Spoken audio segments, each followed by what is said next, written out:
Ndị be anyị kelekwanụ m unu. Anyị sị ka nke chiri ya zelu. Anyị sị ka ọ mara na Igbo na mma. Anyị adị ka Chineke ada agwụ agwụ.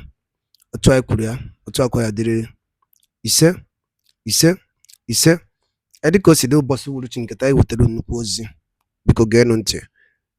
Ife according to the Biafran activist wetara ya bụ ozi. Quote, Igbo man cannot rule Nigeria. The cause and the gang up. Pastor Tunde and Fani-Kayode shocking expose of a few years ago. Hear the news in details. If I would tell you, because Genti already feel a melapia, taunting and a gay if I would tell you. If I would put them here, Bastama Conyo Bonaboni Bonanonum, Bastama Conyo Bonabo only Eastern Legion, Nanonum, if I would put them here. Again to get because drop right feature again. Over to you, sir. Igbos cannot rule Nigeria, and I want to remove the curse today. You know what happened? The day they killed Tafawa Balewa, they removed his turban, they poured wine on his head, forced him to drink, and shot him. And while he was being killed, he said, "None of your tribe will ever rule Nigeria." It's not a new thing I'm saying. And I said I want to break the curse today because these Igbos were not part of those people. You cannot overgeneralize. And I went into the Bible, I showed them Genesis 49. Read! You are my firstborn. You will not excel. You went to my couch. You defiled my couch. You're unstable as water. But God raised Moses. Said, let Reuben live and not die. And let his men not be few. As on the authority of God's word, I reverse the curse of Tafawa Balewa over the Igbo generation. You will have access to the throne like any other person. Do you understand this? If you don't rise above tribal and religious, gosh, God help me. If you don't rise above it, you can't fix a nation. You can't repair the breach. You can't restore the past to dwell in. But that's Isaiah 59. When he found no man, he said he put the breastplate of righteousness. He wore everything to fight this battle. And he stood. He said, when the enemies are rushing like a flood, since I fought this battle of righteousness, the Spirit of God will raise a standard against him and then enter into covenant with us. Are you ready for this? Do you want me to be honest or just speak, political correctness here? But I choose to be honest with you. I choose to be honest with you. And for me to be honest with you, I have to go back a little bit. But let's start with the situation that we're facing in this country today. If you believe that those that are in power in Nigeria today would ever contemplate the possibility of giving power to an Igbo man in 2023 or thereafter, then you still haven't fully understood the challenge and the problem that we have in the country today. You need to understand that the mindset of some of these people, not all, some, but those that Buhari represents, that is his own clique within the Fulani ruling class, not all Fulanis, but his own clique, who are in power today.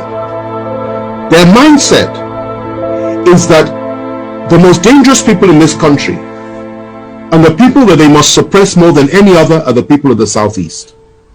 And you need to understand that before the Civil War, and I need to go back in history because that's a damn good question and it deserves a clear answer, a thorough answer. Let's go back a little bit.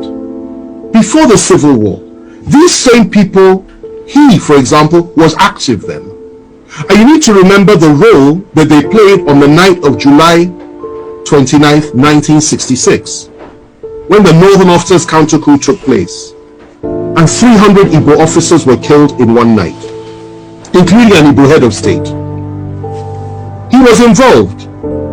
And many of them that are running this country in that cabal today were involved, or he supported it. They said it was to pay back for what had happened in January 15th, 1966. Now, after that, what happened? The same people unleashed their people on Igbo civilians in the northern part of this country, and the figure that is often cited is 30,000 were killed. It's not true. Closer to 100,000. Not only were they killed, people, women had their stomachs cut open, and little babies were pulled out and their heads were dashed against the wall. That is what they did then in 1966, before the Civil War. And the Igbos were slaughtered like flies all over the north by these same people. They went rushing back to the east, where they believed they were safe. And the position was this: the leader of the core northern Muslims within the army, Murtala Muhammad, urged Gawan, who was head of state, to march on the east immediately and wipe out the Igbos. Gawan, to his credit, refused to do that and said, no, let's negotiate. And the negotiations started. They broke down, then there was a civil war. In that civil war, 3 million Igbos were killed by federal forces. They were killed by all of us. I'm from the southwest. I take responsibility for that, as every other Nigerian ought to. Civilians, not soldiers. 3 million, including 1 million children, subjected to genocide, subjected to mass murder, subjected to ethnic cleansing by us. The war ended. We did not apologize. Instead, what did we do? What did we do? We took all their property in the name of abandoned property. We gave them £20, even if they had $1 million in the bank. And we said, come back, no victor, no vanquished. Biggest life in the pit of hell. There was a victor and there was a vanquished. And we all know who was who. They came back into Nigeria and we reintegrated them. But even with all the reintegration, no Igbo man could be trusted to be General Officer Commanding GOC until Obasanjo came to power in 1999. Igbos were not allowed to rise up within the military or in any power configuration in the country. It was something that was understood that you never put an Igbo man in the position of real power. You can give him appointments, but you don't put him in a position of real power. Okay. Obasanjo came, made General Abiaku, I think his name was, GOC. And then from there, Jonathan came. He appointed an Igbo chief of army staff. Okay. Yes. My wife is reminding me of the name Ehejireka. You know, he appointed an Igbo chief of army staff. Okay. And we thought things would go on that way. There would be a reintegration of the Igbos. And Obasanjo integrated many Igbos. People like Obiezekazili, and Uba, so many came in and playing key roles, key positions. We thought things would get better.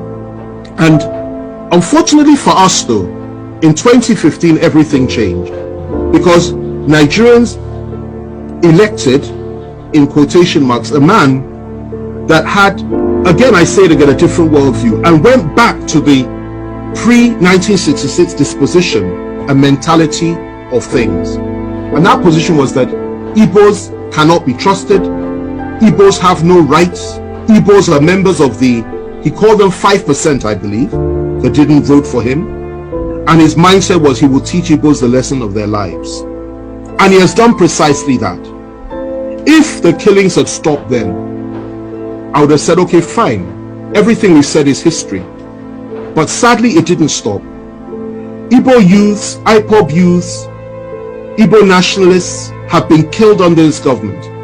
More have been killed than at any other time during this, apart from during the Civil War, under this government. Igbos have been hopelessly marginalized by the government. Igbos have been treated with contempt by this government. Not just Igbos, Southerners, Christians, and Middle Belters. They've added that one as well. And that's what's going on. And what the Igbos was subjected to by all of us in 1966 is what we are all being subjected to now by those that are around Buhari. Now, going to your question, given all that, before I come to that, let me just add this. IPOB says they want to have a referendum. They want the right to self-determine. And you label them as terrorists when none of them has ever carried a gun, as far as I'm aware. I was in prison with Nnamdi Kanu. I had extensive discussions with him. I got to know him. I understood his mindset, and I could feel his pain for his people. Yet they say they want to have a referendum. You say they're terrorists. Meanwhile, those that are butchering our people every day in the name of ethnic domination and hegemony, in the name of furthering the ambitions and the aspirations of Usman Dan Fodio and Samadu Bello and Buhari himself, the three Mahdis, you don't call them terrorists. You pat them on the back, you refuse to arrest any of them. And you say what they're doing is okay. You encourage them. Okay? And the same you, free Boko Haram terrorists, the same you once said that you want to apply Sharia all over the country. The same you said Muslims should only vote for Muslims. The same you says an attack on Boko Haram is an attack on the North. The same you has said so many things which implicitly are on line and on all fours with the Boko Haram philosophy.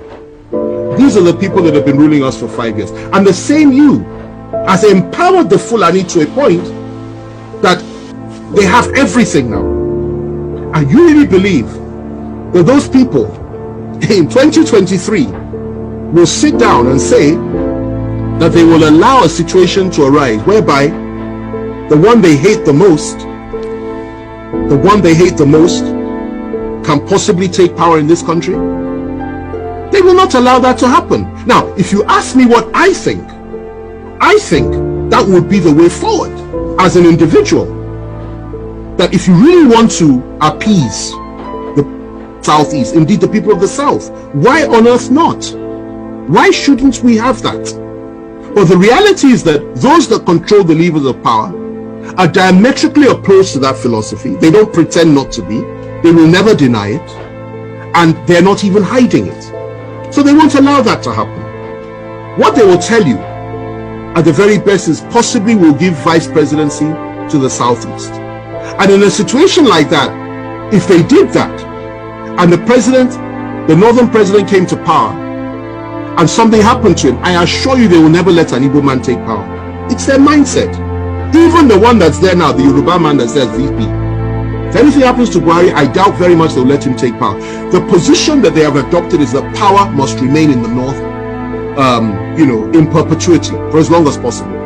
And they have rationalized it over and over again. So that's the situation that we're in. But left to me, two things. The first thing is this: that would go a long way to heal the wounds of the past. An apology for what we did to the Southeasterners and to the Igbos during the Civil War. Secondly, proper compensation and reparations for what we did to them. Thirdly, to now openly come forward and say, let an Igbo man be president of Nigeria. Because they've never had an elected Igbo, we've never had an Igbo man leading us with power. Let it happen. That is what I would suggest. That's the first one. The other one is this: if it is, you can't do that. And if it is that the time for that has passed, because many Igbos will tell you, particularly those that share the philosophy of people like Nnamdi Kanu and even Masop philosophy, they will tell you they're not interested in that anymore. Then the other thing you can do is say, allow them to determine their own future. Just as the people of Scotland were allowed to determine theirs. Just as Britain, the United Kingdom, was allowed to determine hers when it came to Brexit. Just as so many other countries in the world, through a referendum and exercising the right of self-determination. And I think that would make far more sense than to say just give them an Igbo presidency, which you and I know is not likely to happen. Ndị be anyị ngwadaru niile nụ dịka unu si wee gee ya bụ ife anyị ji maka ya wee bịa n'ebe akwụkwọ n'ụbọchị uhuruchi nke taa. Anyị chọrọ ịma ife unu chere n'ụdị nke unu gbasata maka ya bụ ife nwanne nwoke kọwagasị ọpdeti o wetara anyị n'iru akwụkwọ ka efu nche gbasata maka ya bụ ife. Dropụrụ anyị ya n'akara kọment na comment section ka anyị fụ alụ gị, feel free to